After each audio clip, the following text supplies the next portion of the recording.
Hello friends, today we are going to discuss about the disorder of oral cavity. So oral health is a very important component of a person's physical and psychological sense of well-being.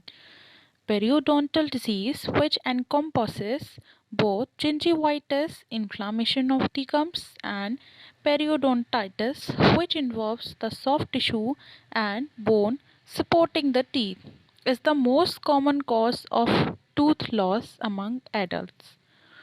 इस point में हमें बताया गया है कि oral health हमें psychologically या physically well being रहने के लिए बहुत ही ज़्यादा एक इम्पॉर्टेंट कंपोनेंट है। तो पेरियोडोंटल डिजीज़ के अंदर क्या क्या आता है? जिंजीवाइटिस यानी कि इन्फ्लामेशन ऑफ द गम, और इसके अलावा पेरियोडोंटाइटिस जिसके अंदर की सॉफ्ट टिश्यू और बोन जो कि टीथ को सपोर्ट करती हैं, पेरियोडोंटाइटिस के अंदर वो भी डिसऑर्डर से घिर जाती हैं, उनमें भी कुछ ना कुछ डिसऑर्डर हो जाते हैं। जो ये हमारा पेरियोडोंटल डिजीज़ एक बहुत ही ज़्यादा कॉमन कॉज है टूथ लॉस का among adults. 99% of India's population is suffering from periodontal disease। ठीक है, 99% इंडिया की पॉपुलेशन पेरियोडोंटल डिजीज़ से ही सफ़र कर रही है। Periodontal disease can be connected to a wide variety of other systematic disease such as cardiovascular disease, diabetes, and rheumatoid disease। Periodontal disease जो होता है यानी कि जो मुंह के अंदर जो भी कुछ हमारा डिजीज़ेस हो रहा है वो डायरेक्टली हमें जो है कार्डियक डिसऑर्डर कॉज कर सकता है। जैसे कि इसमें हम एक एग्जांपल ले सकते हैं रूमेटॉइड फीवर का। तो सबसे पहले जो रूमेटॉइड फीवर होता है वो फेरेंजाइटिस होता है एक्चुअल में। ठीक है, तो मतलब जो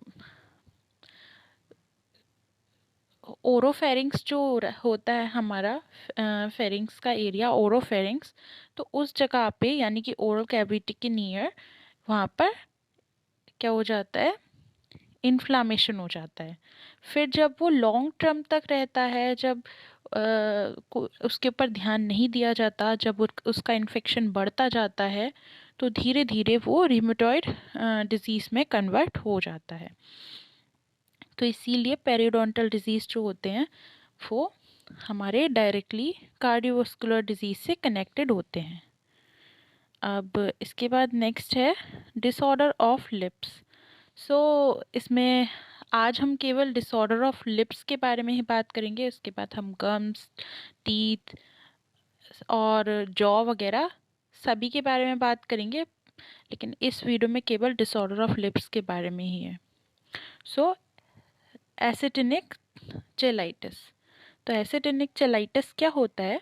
it is the irritation of lips associated with scaling, crusting, fissures, a white overgrowth of horny layer of epidermis, hyperkeratosis, and it is considered a pre-malignant squamous cell skin cancer।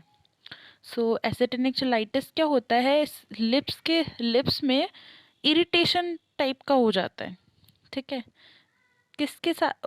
और उस irritation के साथ में उस lips area पे होता क्या क्या है? स्केलिंग हो जाती है। ठीक है, क्रस्टिंग हो जाती है, क्रस्टिंग यानी कि पपड़ी टाइप, और फिशर्स यानी कि दरारें, और इसके अलावा वाइट कलर का ओवरग्रोथ हो जाता है एपिडर्मिस लेयर का। और इसमें एक चीज़ लिखी है हाइपर केरेटोसिस। तो हमारे जो एपिडर्मिस लेयर होती है उसके अंदर एक केरेटिन नाम का सब्सटेंस भी प्रेजेंट होता है। ठीक है, केरेटिन एक टाइप की प्रोटीन होती है, तो वो भी प्रेजेंट होती है। तो हाइपर केरेटोसिस यानी कि केरेटिन वहाँ पर ज़्यादा अमाउंट में होगा, वहाँ पर उसका सिक्रीशन बढ़ जाएगा। तो केरेटिन अगर वहाँ पे बढ़ रहा है तो वहाँ पर हार्डनिंग बढ़ जाती है, जिसकी वजह से क्रस्टिंग हो जाती है, जैसे कि ऊपर वाली लाइन में लिखा है क्रस्टिंग एंड फिशर। तो जब वहाँ पर केरेटिन बढ़ जाता है, इसकी वजह से वहाँ पे क्रस्टिंग हो जाती है और फिशर फॉर्मेशन भी हो जाता है। सो नेक्स्ट इसमें कॉज दे रखा है। तो कॉज में है एक्सपोजर टू सन, अगर सन से एक्सपोजर होता है, or common in fair skinned peoples and those whose occupation involves sun exposure such as farmer। ठीक है, सन के एक्सपोजर से होता है और फेयर स्किन पीपल्स में भी होता है। और जैसे कि जो लोग सन में ज़्यादातर रहते हैं, जो काम करते हैं, जैसे कि फार्मर हो गए, उनको इसके होने के सबसे ज़्यादा चांसेस होते हैं और उनमें मोस्टली ये पाया जाता है। तो आप इधर एक पिक्चर में देख सकते हैं कि जो स्लिप्स एरिया है वहाँ पर क्रस्टिंग फॉर्मेशन हो रही है और इसके अलावा कुछ फिशर फॉर्मेशन भी है और वाइट कलर का भी यहाँ पर हो रखा है। सो नेक्स्ट पॉइंट कॉज में दे रखा है chronic inflammatory lesion that may lead to the squamous cell cancer to the lip।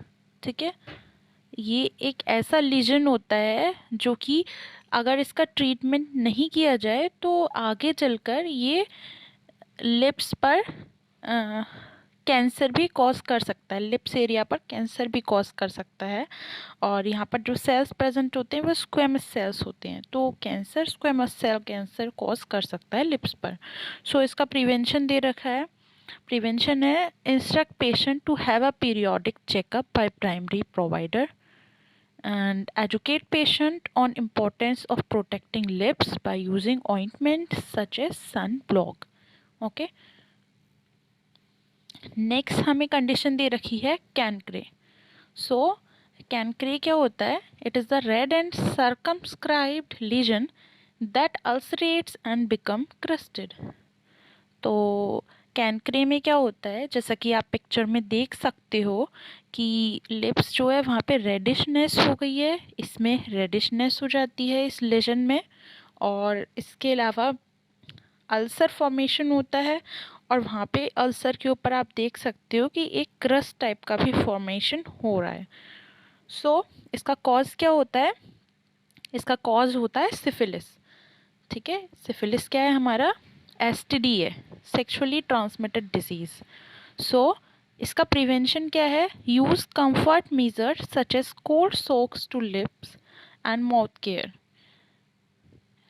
Cold soaks का यूज़ किया जा सकता है, ठीक है, और इसके अलावा माउथ केयर की जा सकती है। सेकेंड पॉइंट है एडमिनिस्टर एंटीबायोटिक एज प्रिस्क्राइब्ड। ठीक है, हम एंटीबायोटिक दे सकते हैं। और इसके अलावा इंस्ट्रक्ट पेशेंट रिगार्डिंग कंटेजियन। ठीक है, हमें पेशेंट को कंटेजियन के रिगार्डिंग भी नॉलेज देनी है। And use topical over the counter agent. ठीक है, हम जो ओवर द काउंटर जो भी कुछ ड्रग्स प्रेजेंट होते हैं हम उनको भी यूज़ कर सकते हैं, जैसे कि ब्लिस्टेक्स, कार्मेक्स, और इसके अलावा एंटीवायरल एजेंट जैसे कि एसाइक्लोविर और पेनिसाइक्लोविर। ठीक है, ये भी पेशेंट को दे सकते हैं। नेक्स्ट हमें दे रखा है contact dermatitis, that is allergic contact cheilitis. यानी कि इसमें होता क्या है? रेड एरिया और रैश। ठीक है, आप पिक्चर में देख सकते हो कि यहाँ पर पूरा का पूरा रेड एरिया हो रखा है और रैशेस टाइप के फॉर्मेशन हो गए हैं और ईचिंग। और इसके अलावा जो ये जो रेड कलर का एरिया और रैशेस हो रहा है इनमें ईचिंग भी होती है। इसका कॉज है allergic reaction to lipstick, lipstick की वजह से भी हो सकता है, कॉस्मेटिक ऑइंटमेंट्स या फिर कोई सा भी टूथपेस्ट। इसका प्रिवेंशन है instruct patient to avoid possible causes. Patient को हम बोल सकते हैं कि वो लिपस्टिक या कॉस्मेटिक वगैरह का कम से कम यूज़ करने की कोशिश करे या तो अवॉइड करे। और एडमिनिस्टर कॉर्टिकोस्टेरॉइड, हम पेशेंट को कॉर्टिकोस्टेरॉइड एडमिनिस्टर कर सकते हैं। नेक्स्ट हमें दे रखा है herpes simplex virus 1। So it is also called cold sore or fever blisters. Okay, symptom may delayed up to 20 days after exposure. यानी इसमें जो सिम्टम हमें दिखाई पड़ेंगे वो 20 डेज के बाद 20 डेज तक डिले कर सकते हैं, 20 डेज के बाद दिखाई दे सकते हैं जब हर्पेस सिम्प्लेक्स वायरस ऑलरेडी हमारी बॉडी के अंदर आ चुका होगा उसके बाद। इसमें क्या होता है, सिंगुलर या clustered irregular painful vesicle through the oral cavity and lips that में रप्चर। ओके, तो इसमें क्या होता है कि आप पिक्चर में देख सकते हो कि वेसाइकल टाइप के फॉर्मेशन हो गए हैं। ठीक है, तो ये जो वेसाइकल होता है ओरल कैविटी में हो जाता है या लिप्स के अराउंड हो सकता है। ठीक है, ये रप्चर भी हो जाते हैं। ठीक है, और इनका कोई मतलब रेगुलर फैशन में नहीं आते हैं, ये इरेगुलर भी हो सकते हैं और इरेगुलर ही होते हैं मोस्टली। इसके अलावा ये पेनफुल भी होते हैं और इसका कॉज है एन अपॉर्चुनिस्टिक इन्फेक्शन।